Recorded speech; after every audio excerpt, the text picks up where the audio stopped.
حامدا ومصليا ومسلما عما بعد প্রিয় দর্শক, আজকে আমরা যে বিষয়ে আলোচনা করব তা হলো গোসলের পরে উজু করা। এটা নিয়ে আমরা অনেকেই প্রশ্ন করে থাকি বিভিন্ন ওলামা একরামকে, এবং তারা উত্তর দিয়ে থাকেন। তো আজকে আমরা হাদিস থেকে জানবো যে আসলে গোসলের পরে উজু করতে হবে কিনা।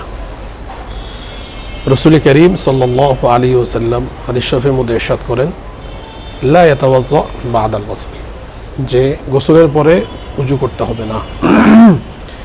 তো কেন করতে হবে না? আপনারা দেখেন যে আমরা যে গোসলটা করি এর মধ্যে উজুর যে ফরজ, অর্থাৎ সমস্ত মুখমণ্ডল ধোয়া, দুই হাতের কনুই সহ ধোয়া, মাথা মাসাহ করা, দুই পায়ের টাকনু সহ ধোয়া, ফরজটা কিন্তু আপনার গোসলের মধ্যে আদায় হচ্ছে।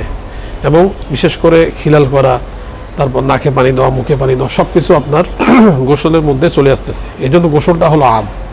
আর যখন আম জিনিসটা করে ফেলা হয় তখন খাসটা তার ভিতর চলে আসে। এই জন্য আমরা চেষ্টা করব গোসলের পরে উজু না করার।